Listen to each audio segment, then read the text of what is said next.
scholarship made it possible for me to have a year studying in London.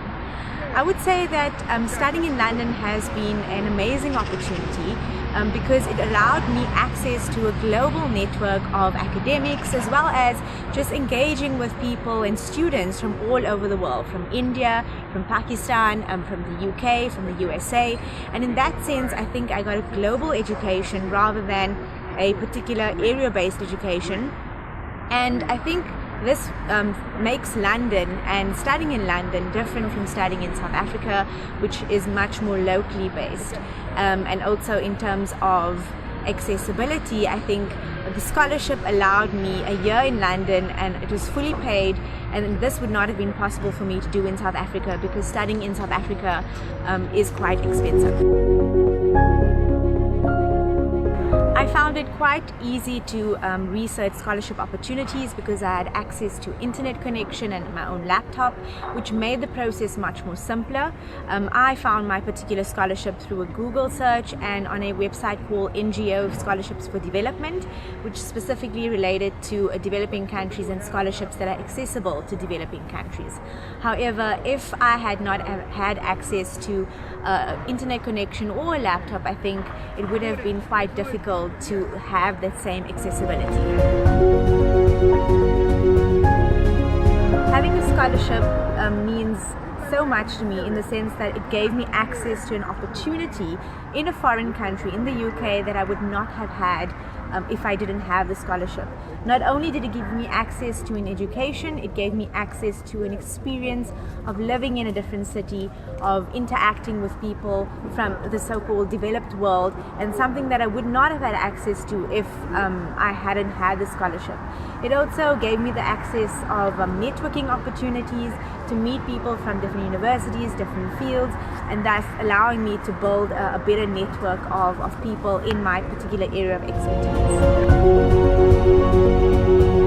I was inspired to look for scholarship to study abroad, particularly because I wanted to further my education, and it would not have been able for me to do so because I didn't have any funding to do so in South Africa. It would have been difficult for me to study part-time and still have a full-time job and maintain paying bills and obviously living expenses. So I decided then to look for a scholarship which would give me access not only to an education but also to an international education, and thus also giving me a competitive advantage when I do return back to my home country in South Africa.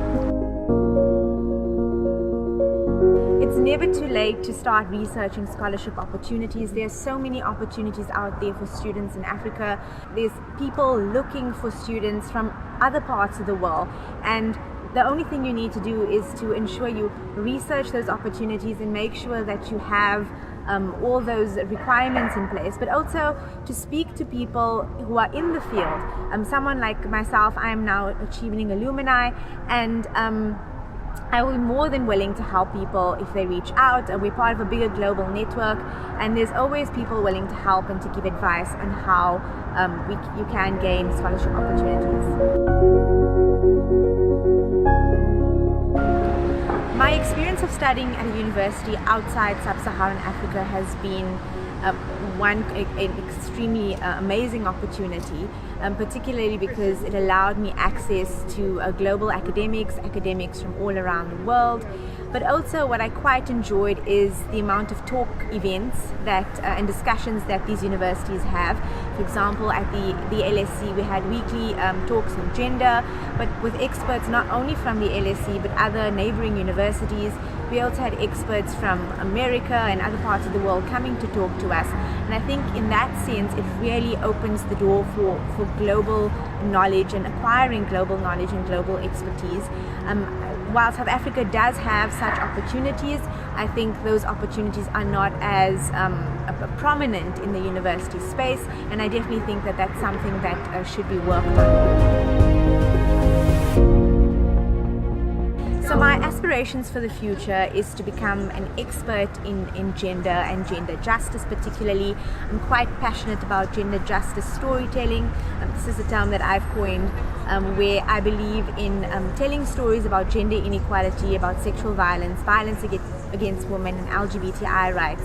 And I really want to make a difference in terms of advocacy and communications, working with grassroots organizations in South Africa and helping them to get some of the stories that they cover and that they do, all the great success stories that they make possible in their NGOs. I want that to get coverage globally, but at the same time I also want to raise awareness about gender rights issues in South Africa and in sub-Saharan Africa, because I believe that we need to make more of a noise about it globally, and these issues cannot be ignored.